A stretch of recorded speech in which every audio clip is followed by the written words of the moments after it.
As you can see, this clip was filmed way later than the rest of the video you're about to watch. I just wanted to sort of address it, I guess. It took me a long time to get around to really finishing this video up. It's my first vlog. I don't really know what I'm doing, and the editing and the filming of all the clips and everything was quite a daunting task. So that's why you're about to see a bunch of clips that were filmed in October and November, but you're seeing them in January. So I'm sorry about that, but I had all the footage and I didn't want to not use it, so I hope you enjoy it. Hi gang, welcome back to Grace's Book Place. I'm Grace and this is my book place. This is my first ever reading vlog. I'm just going to quickly run through the books that will be featured. Caleb picked 6 books out for me to read this month. I've already read 2 of them and 1 extra book, so like this month I've already read 7 Book Club's Guide to Slaying Vampires, The 7 Husbands of Evelyn Hugo, and The Lamplighters. So those are the 3 books that I've already read, and I am currently reading, you can't see that, I'm currently reading Dune on my phone on ebook. I am 52% of the way through that, and I'm basically, because I'm reading it on my phone, I've been reading like a couple of chapters at night before I go to sleep. So I'm going to continue doing that throughout this, and I'll talk about how I'm feeling as we go, but I'm 52% of the way through already, so we'll see. So the first physical book that I will be reading in this vlog, I think, is The 5th Season by N.K. Jemisin. I've been wanting to read it for ages, so I'm excited to do this, so you'll see my reactions to that. And then the other books that I'll be reading at some point in this vlog, hopefully, will be Piranesi and The Name of the Wind, which I am actually almost halfway through anyway from reading it a couple years ago. I don't know if I'm going to have to reread anything. I might have to, but I'm 260 pages in on chapter 40, so I'm hoping that it will come flooding back when I start reading it. Otherwise I'm going to have to read it all over again, and I don't like doing that. All of that to come, hopefully. In the meantime, Caleb and I are about to head out to Hobbycraft. I'm dragging him out to Hobbycraft with me. I need some more yarn. I'm crocheting Christmas presents this year to save money, so we're gonna get some yarn so I can do that. And maybe I'll take you along with me a little bit and show you some of Hobbycraft in my yarn picking. But yeah, let's go do that. Let's go do that. That's not where the camera is. So yeah, let's go do that.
Honestly, we've actually been back for a little while, but as soon as we got back, Caleb had to film something for his channel, so I had to wait a little bit before I could film and talk to you guys so as not to disturb him.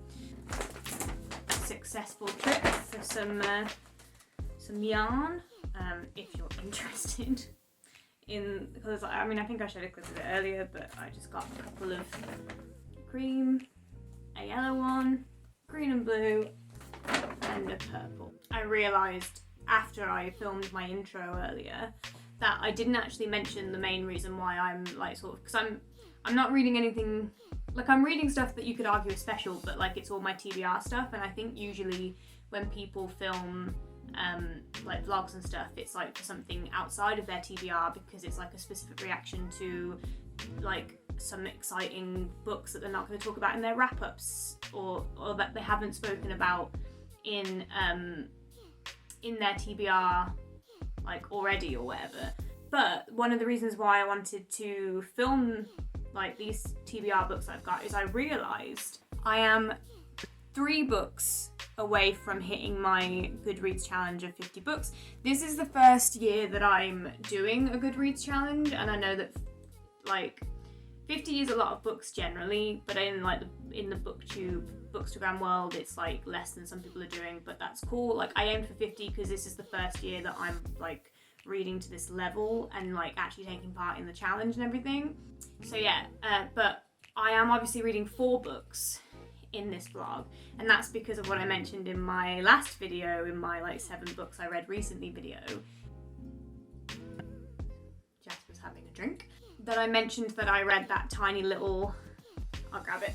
Yeah, I mentioned that I counted this tiny little Wonder Woman book in my Goodreads challenge because it's officially a book on Goodreads and so it technically counts. But I am admitting that it's a little bit cheaty because it's so tiny and like it's not really, I mean it's a book because it is, it's a tiny book, but it's still cheaty, I think, technically. So whilst this is counted and I did read it and it's got writing in it, so I did read it, but I'm going to aim for 51 just to make sure that no one can say I didn't do it. I mean, I'm sure I'll read more than 50 books this year anyway, as I'm only 3 books away and there's a couple months left, so I'm going to read more than that anyway. But just to mark the occasion of me completing my first ever Goodreads challenge, and making sure that I'm doing it properly without anyone being able to say, nope, that one doesn't count, I'm gonna read these 4 books. So this vlog might go over a few days, maybe more than a week, just because I'm going to be reading 4 books and one of them is Dune, and I am, like I said earlier, I'm halfway through, over halfway through, but still. So I need to get started really. So I might sit here for the next little while. It's about 6 now, not too long till we're gonna get food. It's our takeaway night tonight, it's Friday night. So you know, Caleb's out on a run, so at some point when he comes back we'll order food, but for now, while I'm waiting, I'm gonna do a bit of crocheting while I listen to the audiobook for 5th season by N.K. Jemisin, and then I'll catch up with you in a bit. This is Audible. Prologue. You are here. Let's start with the end of the world, why don't we?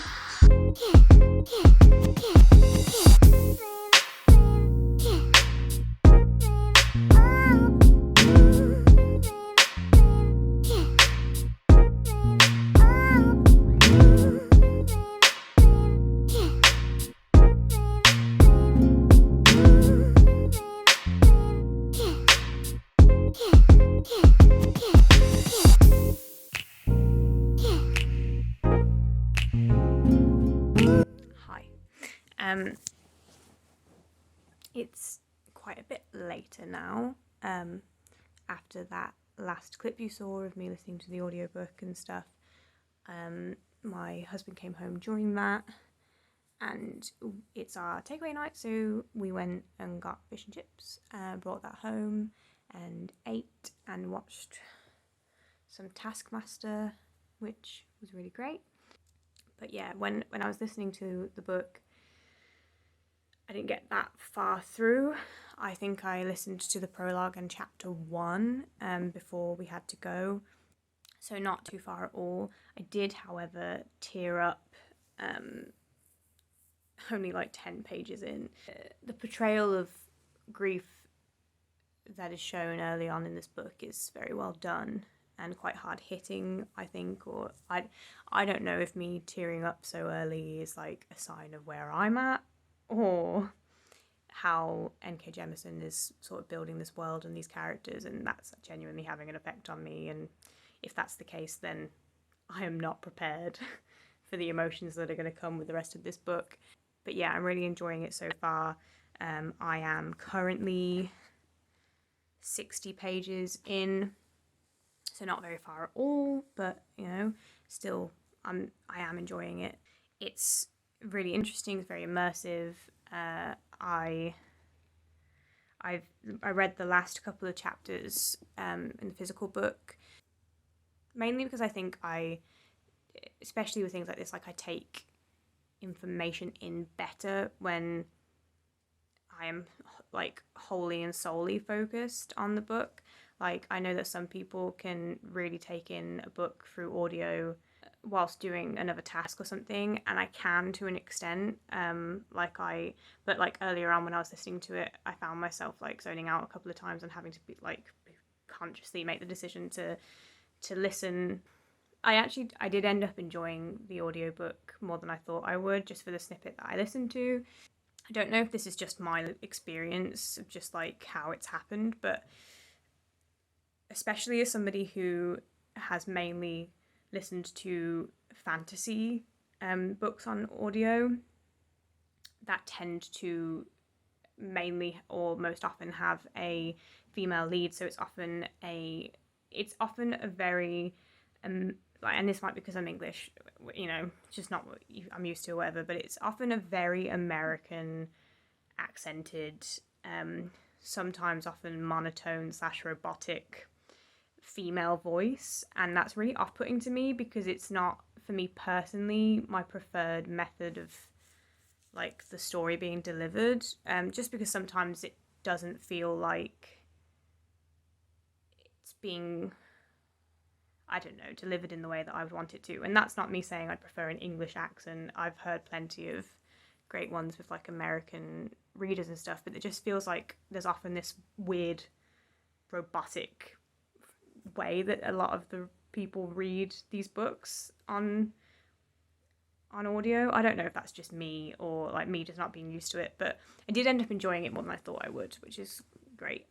But yeah, I'm reading it physically now. I don't know if I will pick the audiobook up just because of what I said about I find it easier to take stuff in. I think this book is a really important one to like really pay attention to. I'm finding it really interesting that like a lot of the book is written in third person, but there's one particular character and all of their parts are written in second person, which I'm finding really interesting, and I'm really interested to sort of potentially find out or see or figure out myself or whatever why N.K. Jemisin might have made that decision, because it's a really interesting one.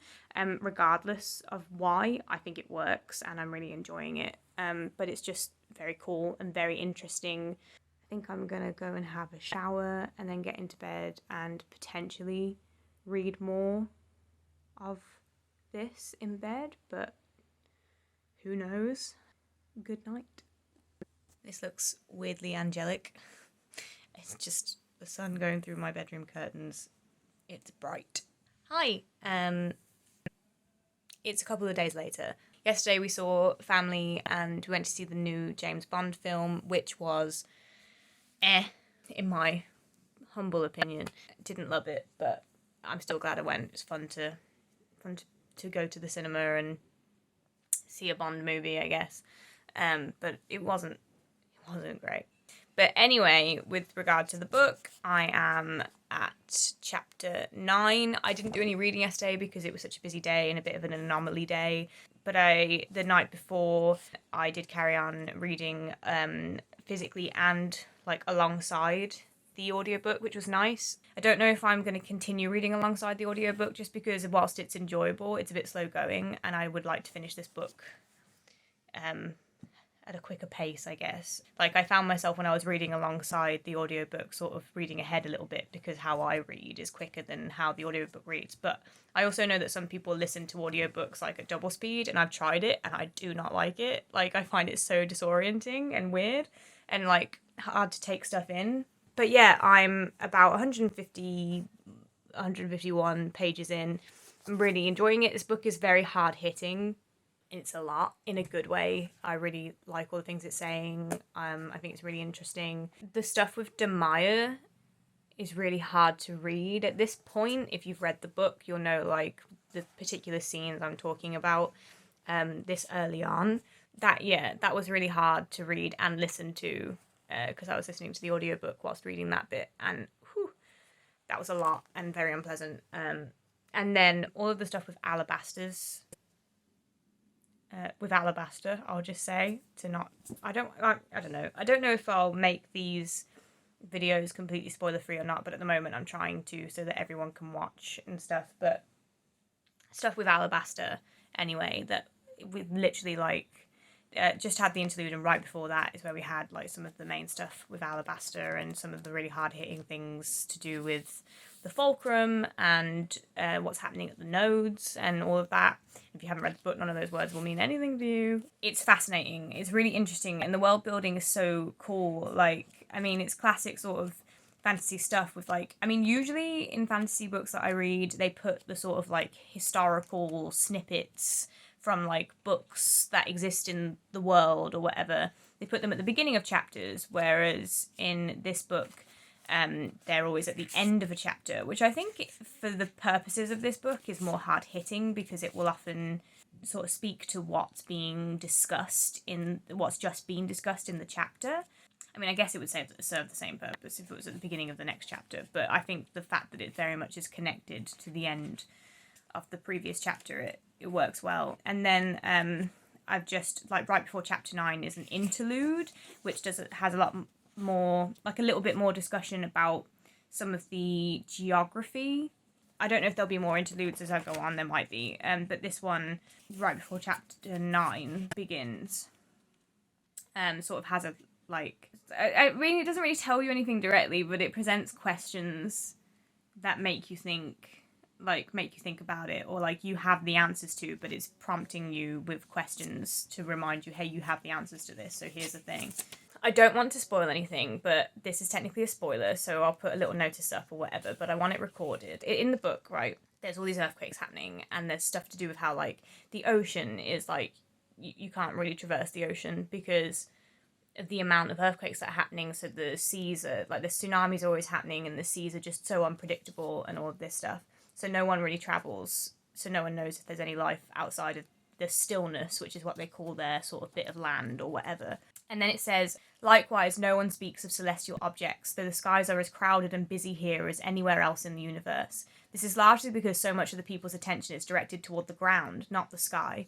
They notice what's there, stars and the sun and the occasional comet or falling star. They do not notice what's missing. But then how can they? Who misses what they have never, ever even imagined? That would not be human nature. How fortunate, then, that there are more people in this world than just humankind. I think the moon is missing. I'm saying this just in case I happen to be right, and then it's recorded and proof that I figured it out, which doesn't massively matter, but matters to me, and I can prove to you guys that I thought about it. But my current theory is that there's no moon. I don't have the science to back up whether that actually matches up with the whole earthquake thing. Maybe I'll look it up, but just so it's recorded for my own ego, I'm currently guessing that there's no moon. But yeah, that's where I'm at. So today is a chill day. It's a Sunday. Not much going on. Caleb is downstairs cooking brunch. I'll check in with you when I'm a bit further on. I remember how he looked when he went to see his mother. Wild, fevered, hard as granite.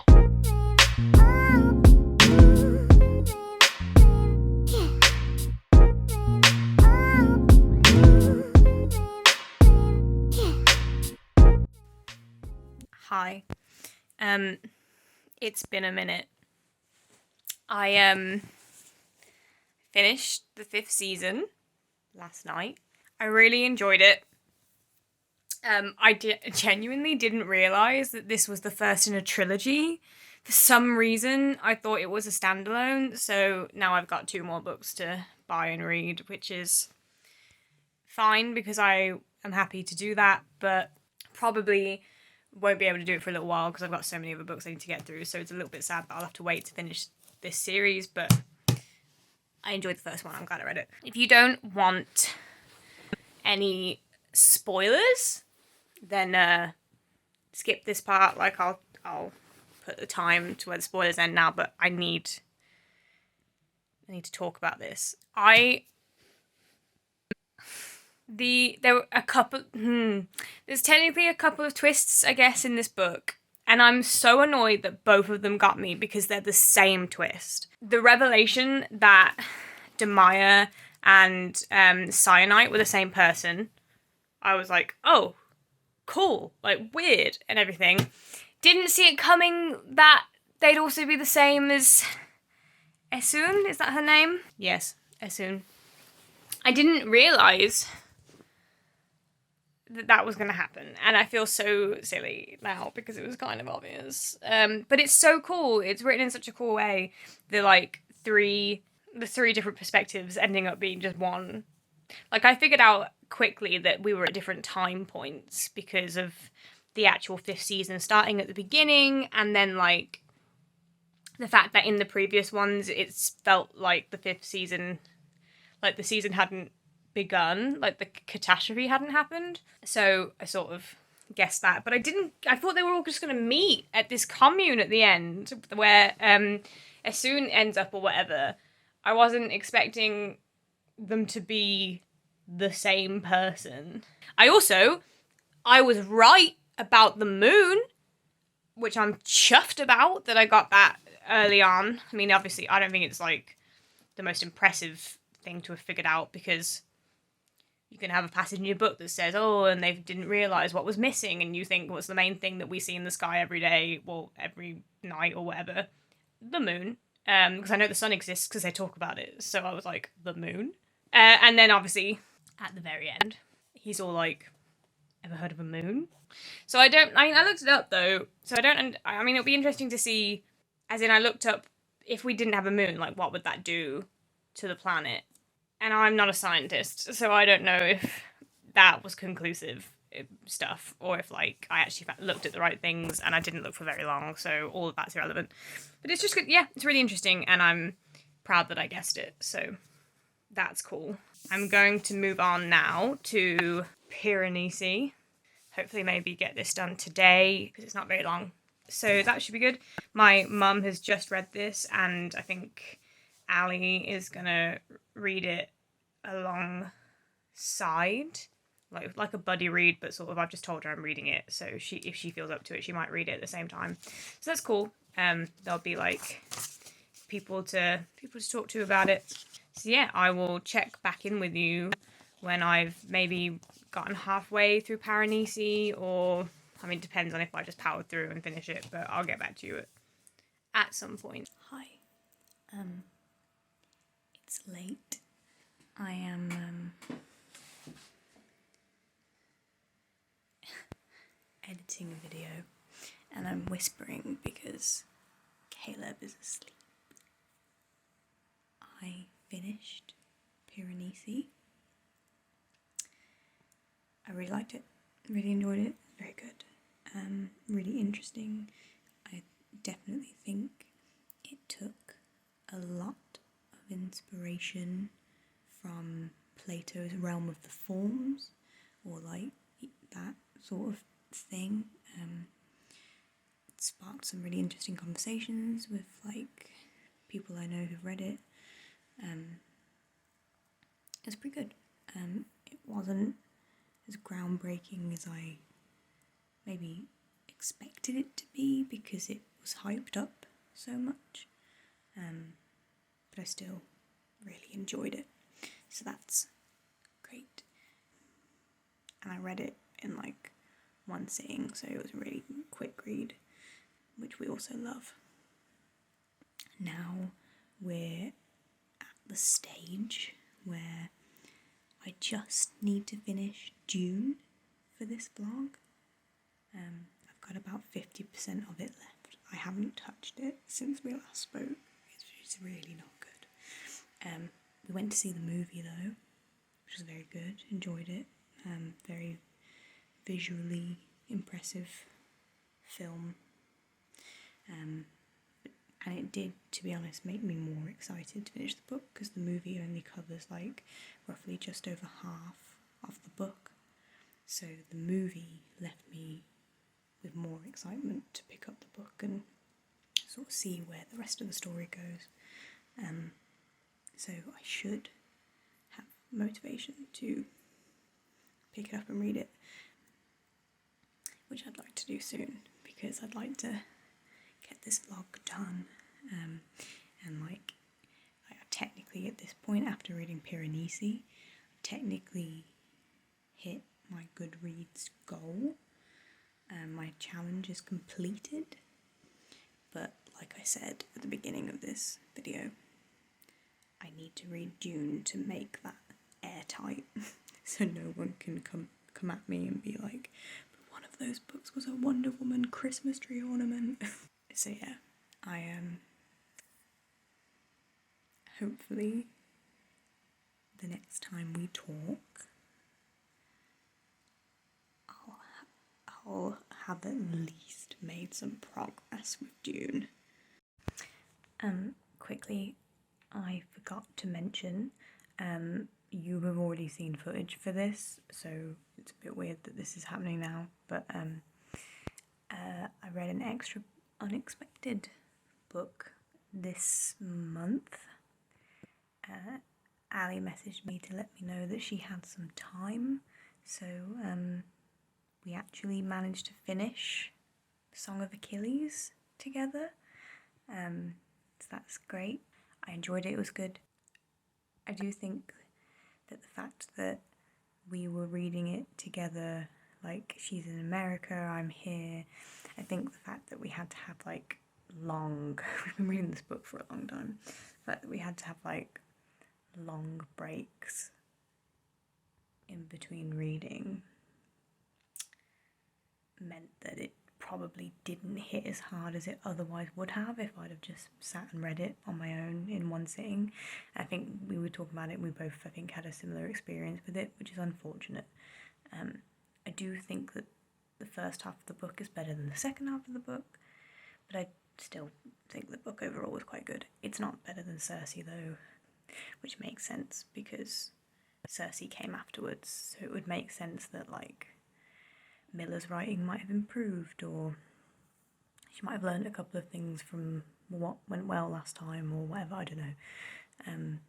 I know that lots of people adore Song of Achilles, so I don't want to, like, don't come for me, but I definitely prefer Circe. Circe is way better, like leagues ahead. Like, I don't even know if Song of Achilles will be in my top 10 reads of this year, but it was definitely a good time and I did enjoy it. It's a decent book. So yeah, that was good. But just thought I'd elaborate a little bit because I did film a little bit of footage of us, like myself and Ali reading together, and never really explained it. So now you know. Hi. If you can hear talking, Caleb is teaching upstairs. If you can hear shuffling, rustling, the gerbils are going crazy in the background. I just filmed my October wrap-up, which is why I look half decent. I was reminded while I was doing it that I really didn't, I don't know if I went into that much detail about Piranesi. I think I sort of, because I was editing and it was late and everything, I don't know if I really said everything I wanted to say. I said like that the cover and the fact that Madeline Miller was asked to provide a quote thing on the back might give the impression that this book is like Song of Achilles or Circe, and I think it's important to say that it's not at all like that. Like, it's really not like that. And in the wrap up video, I was like it doesn't even have, like, basically I insinuate it doesn't even really have the same themes, like Greek themes, except for just a couple of small things. And I wanted to expand on that here because, in my opinion, the biggest connection between this and Greek stuff is what I think I mentioned in my previous clip, which is the realm of the forms thing. Because, and this is all just my interpretation, this isn't like categorical, like someone feel free to disagree with me, but just upon my own reading, Plato, obviously Greek philosopher, and so his idea of the realm of the forms, like the cave analogy some people might know or whatever, I think that crops up a lot here.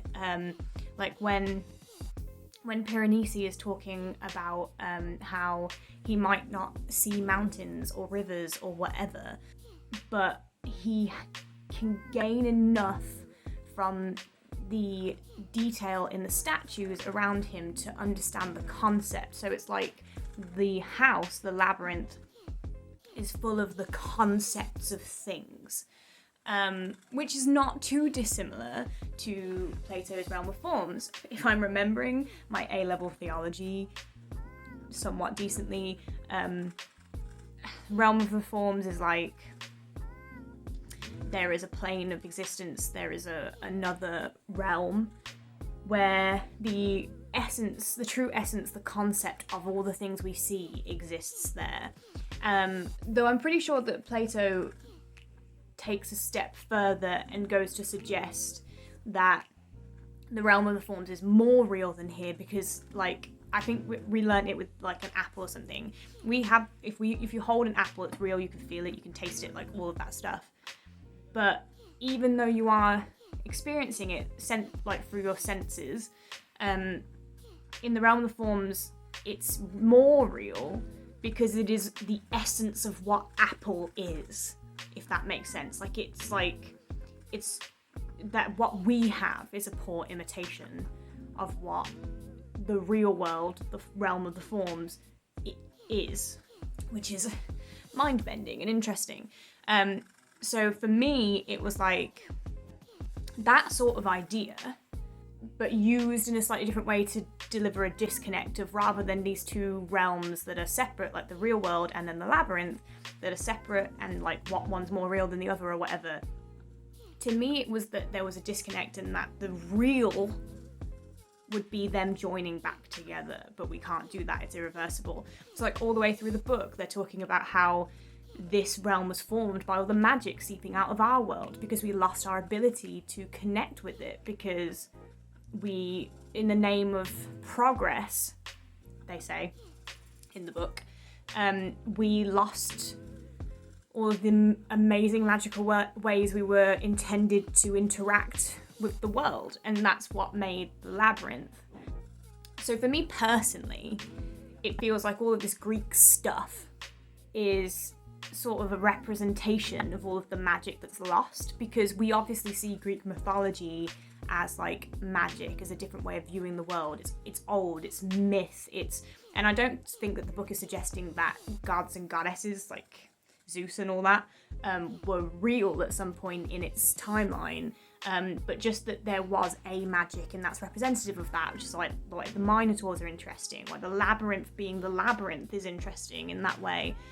But I also think that the whole thing this is a potential interpretation, I'm not saying I 100% think this, but I think it's really interesting all the ways in which you can take this, because I won't explain it here because we'd be here forever, but Ali had a very different take than I did, so it's really interesting.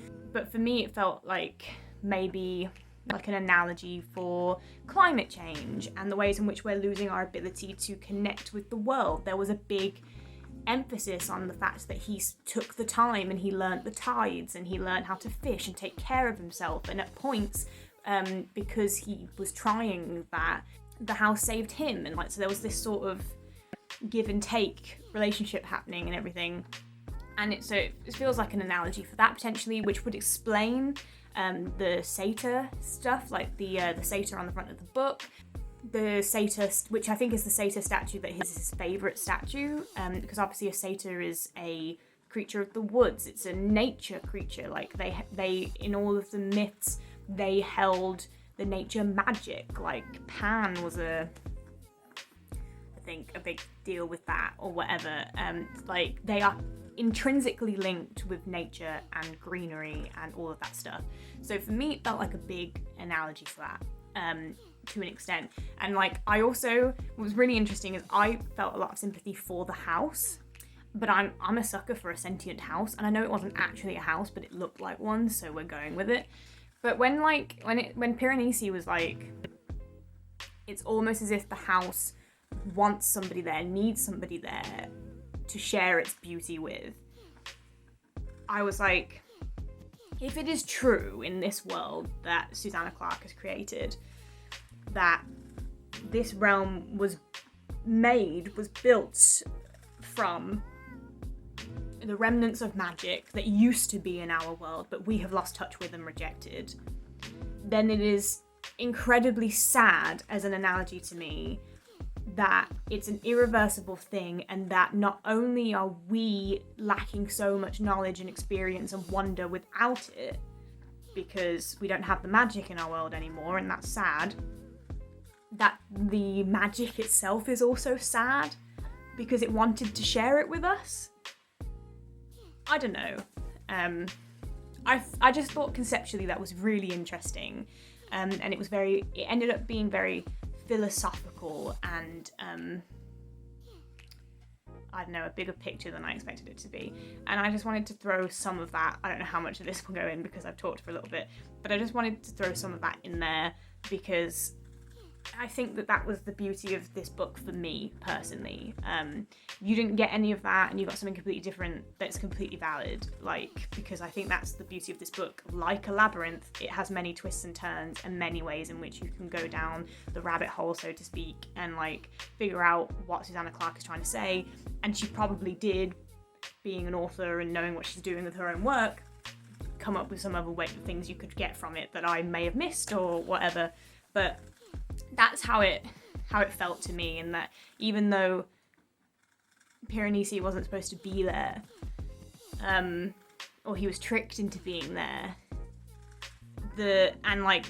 it's quite right to think that it's sad that he was, because he lost himself or something of himself along the way or whatever, and he was never the same again, and losing his memory and feeling like he was going crazy and like all of this stuff. All of that stuff is sad and not a good thing.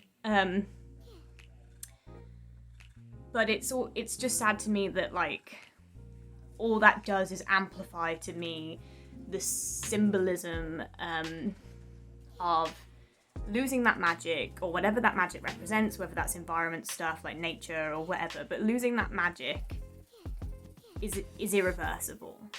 And when you try to bring the two back together, humans and the magic, now that it's not a fully connected give and take I don't know, relationship like it may have been when the magic was in the world, the magic can only hurt people, whether it means to or not. And that's sad too. It's like we'll never fully get it back.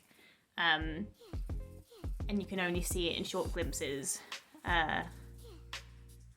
Yeah. And also, like, another thing that backs that up for me is like at the end, when he sees people that look like certain statues, like he recognizes them because they were on a statue in the house. To me, that is just proof of the house's wanting, like for my own reading, is like proof of the house's wanting connection with people, or having still a slight connection with real people, and wanting that, and wanting to bring the magic and the people back together, making these beautiful statues with the faces of the humans. It's proven to be more interesting upon reflection than I expected, which is cool. Cool conversations with people and trying to figure out what Susanna Clarke's banging on about. You can probably hear them. I'm gonna clean the gerbils out now, so I'll hit you with some footage from that because they're pretty cute. And hopefully the next time you see me, I'll have read some Dune.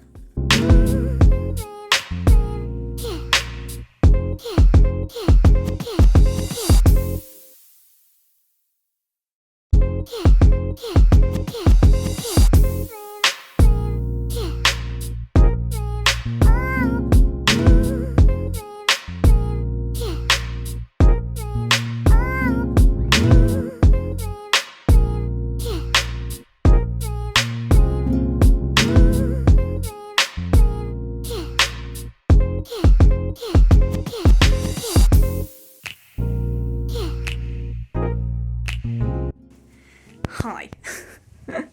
We're heading out for bonfire night now. We're gonna go sit out in the cold, see some friends, sit around some fire pits, maybe see some fireworks, and eat some chili fries.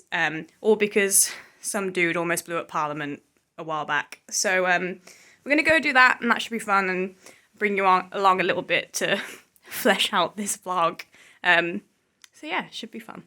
You have to. Are you gonna light it? So it's actually just Paul of Grace.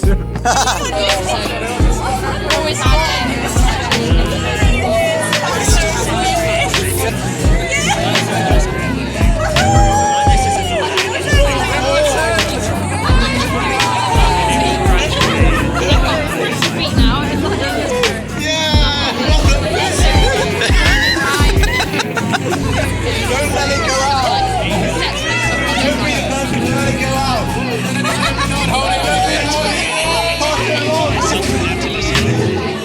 Don't let it go out,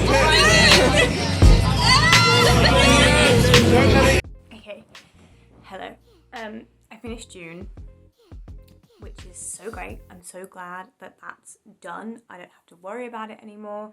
I seriously was... It was a really strange reading experience because it was like I was forcing myself to read it. Like the motivation to read it wasn't really there.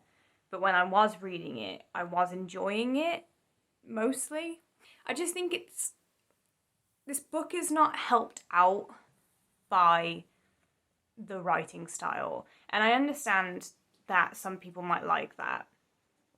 And I'm a fan of, like, not in the sci-fi vein, but I'm a fan of high fantasy, so I have a lot of patience and sort of leeway when it comes to sort of books that are written in a complicated fashion on purpose. Dune is pretentious. like it's brilliant, don't get me wrong. I'm not trying to say it's not well done and that there isn't like mastery in it and everything, but it is it's hard. Like, there's just so many ways in which things were written that didn't need to be written that way. There are classics that are hard to read, right? Like Dracula can be hard to get through. I never finished Heart of Darkness because it's a lot, you know what I mean? But Dune was written in the 60s. It did not need to have the style of language that it did have. And unfortunately, because of this is, just my opinion, but like, because of the nature of the story and sort of how it goes with like this white privileged boy who is the savior of everything and is the savior because he's the first boy to be able to do what all the women have been able to do for ages, but none of them, because they're women, are viable to be the savior of everything. It had to be a man, and he was that man. Fine, whatever. And he goes to this planet as a colonizer, essentially, and the people there are trying to fight back for their freedom and their way of life on their planet. And all the way through, it's sort of like not really touched upon. Like, to begin with it is, but it's sort of like framed as the white savior thing, that like this family, the Atreides family, Paul's family, show up on this planet as colonizers, essentially, rich people who have everything and have never wanted for anything, and this planet is so harsh and barbaric and weird to them. But they're nice people, and they are. That's a fact, because they've been written that way. The father, Leto, is an honourable man, and he cares about people, and he's kind and all this stuff. And there's like sort of a theme as Paul sort of goes on, as he gets more powerful, of him becoming more like his scary grandfather than his honourable father. And so there's an interesting thing in that. But regardless, everybody worships him as their savior and unquestioningly give him rulership over this planet. So this essential colonizer family turn up, but he is the one who is accepted by all the locals as, yeah, we'll let him colonize and be in charge of this whole planet. And I know that there's more nuance to that because he takes on their way of life and this, that, and the other, but it's still a bit icky. It was more fascinating to me from a standpoint of, like, historical importance. Like, I had a really great time as the movie was coming out and everything as well, looking into how Dune has influenced a lot of sci-fi we love, a lot of, like, movies we love. Like, it was there's so many comparisons you can draw between it and Star Wars. Star Wars didn't come out that much later, like within 10 years or so, I think, after Dune was written, and there's a lot of comparative things. There's a lot of settings that are similar to Arrakis, and tropes and storylines and things like that. So there are comparisons, and obviously, like, the big worm thing, to my knowledge, correct me if I'm wrong, because that's fine, Dune, I think, is one of the OG sort of big worm stories, maybe the OG big worm story. So there's been so many movies that have got sandworms, like, big ones in. I'm even just thinking, like, Beetlejuice and stuff like that. I'm sure there's others. I'm not very good with sci-fi, like old school sci-fi movies and stuff, which is why Beetlejuice was my first thing. I think the story idea was really cool. It had a lot of interesting commentary, but then I don't know how much of that commentary was intended or just because of my own personal views on the situation, of me wanting it to be saying that. I think the first half of the book felt like it was giving a commentary I agreed with on people turning up on this planet and denying the, like, local people to live how they want to and to do with, like, with their planet what they want to and all of that stuff. But then the second half fell away from that a little bit. There was lots of interesting commentary on religion, sort of like a questioning of, like, how much of it is made up by us, how much of it is real, because all the way through there's an insinuation that, like, Jessica, Paul's mother, who is Bene Gesserit and everything, she's like the Bene Gesserit people have planted this idea of religion to help them out, but then at the end you're like, well, everything has happened though, everything that was in the prophecy has happened. And, like, I know that the Bene Gesserit sort of planted that prophecy, but then also they couldn't have known he would be the one. I don't know, it's a very matrixy, interesting thing of, like, how much of it is done by us and how much of it was supposed to actually happen in the grand scheme of things. I know there are sequels, but I've heard they're not worth reading, so let me know if you agree or disagree with that, and I won't be reading them anyway, like, anytime soon at least, because I need a break from that just convoluted, slightly obnoxious writing style. And not a bad writing style, I want to specify that. Frank Herbert is talented and can write. I just don't know if he needed to write it the way he did. There were times where I'd just be, like, reading it and not taking it in and not even going back to try to, because it's like, who cares?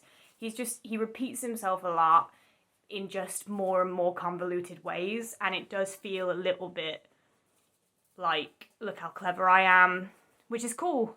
He is clever, but I don't know if all of that was needed.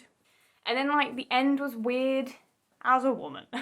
If I was to do a reading of this through a feminist lens, I think it would be really interesting, but also really confusing. I finished that book with mixed feelings of, like, what...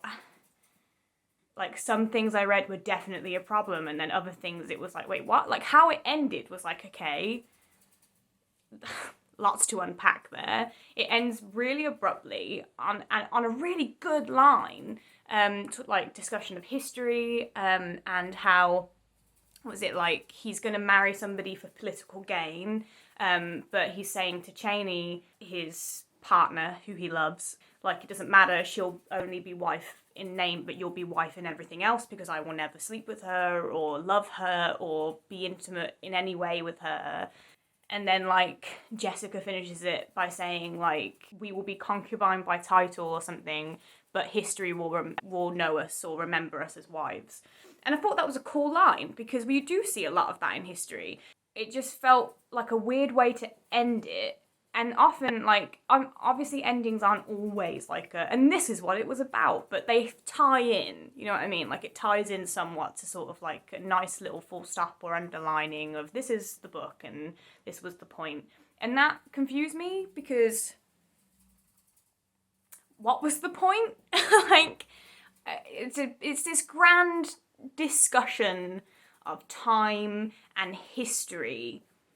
But the history stuff sort of came in a lot more. Like, obviously it was discussed because time was discussed all the way through, and legend and religion and all of that stuff. So I get that. But it just, the way in which the discussion turned with regard to history at the end felt sudden and like oh, okay. And is this comment about concubines and wives to underline what you've been saying about history the whole time, or is it like a new concept or a separate thing, or is it about the women themselves? I don't know. Maybe it's just that I've taken so long to read it because it's so hard to get through, or at least it's not hard because I didn't not understand any of it, but it was just so not for me, because I think it's completely valid if you disagree with this, but for me it wasn't fun to read. Like, the concepts and some of the things that happened were cool and fun and interesting ideas. It just was not a fun book to get through. And I'm someone who really enjoys reading like classics and old school books, and like I'm happy to sit and read a Shakespeare play, which I know a lot of people find to be convoluted and obnoxious and all of that stuff, and I think that's also valid if you feel that way. But obviously in my head, contextually, Shakespeare has a reason for why his language is harder to access, because it's literally from a time where they spoke differently, whereas Frank Herbert just decided in the 60s, when we have lots of comparative titles that did not write the way he did, to do it this way, and it feels unnecessary. I'm glad I read it because it's an important read. Like, I don't regret reading it. It's not like, it wasn't a book that at any point I was like, I want to DNF this. So I wanted to finish it, and I am interested, and I'm also like, I enjoyed the movie. I also, though, understand a lot of people's criticisms of both the book and the movie. So it's an interesting conversation. Dune is a classic, and for good reason. I do think it's important. I don't want to diminish it. It's massively influential, a lot of great sci-fi ideas. I just think that it's one of those cases where the original is owed respect, and people should never stop reading it, and like there's plenty of people who will read it and like continue to read it and love it, you know. But I think I might start looking out for some retellings or stories that were influenced by Dune to get a lot more of cool sandworms and crazy sci-fi ideas told in a way that is more accessible and more fun for me. What's truly exciting about this, though, is that I read my extra book, so that you can't tell me I didn't hit my Goodreads challenge goal. And I have done it. I'm at 51 books as of speaking right now. I did it. It feels good to have done it. Thanks for sticking with me through this long and arduous ordeal.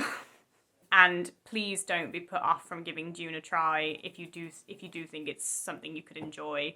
But also, if anything I've said about it resonates with you, please don't feel any pressure to pick up a book you know you won't enjoy, no matter how important, influential, or classic somebody says to you it is. Like, always give stuff a try and see what you think about it, but don't let people pressure you into having to waste your time and read something you know you're not going to enjoy. I'm back! Apparently I never filmed an outro for this video. I am really chuffed that I completed my first ever Goodreads challenge. As of filming this, the year of 2021 is over, and I actually hit 60 books, which is great because it's 10 more than I had aimed for in the first place. So yeah, I'm really chuffed with that. I've set my 2022 Goodreads goal to 60 in the hopes of either matching or beating 2021. And I think that's how I'm going to do it going forward. Like, the amount of books I end up reading in 2022 will be my goal for 2023. Like, I just want to stay consistent. I don't want to push myself too hard. I just want to like try and stick around the same area and feel like I'm putting in the same amount of effort because it's a hobby that I love. Thank you so much for watching. Thank you for putting up with my nonsense as I, you know, take like 3 or 4 months to post one simple video. I hope you enjoyed this. I hope it was fun, relaxing. I often like to put videos like this on in the background and like of my favourite creators and stuff. So anyway, regardless of how you enjoy these videos or if you enjoy these videos, I hope you had a good time on this one, and I'll see you next time. Bye.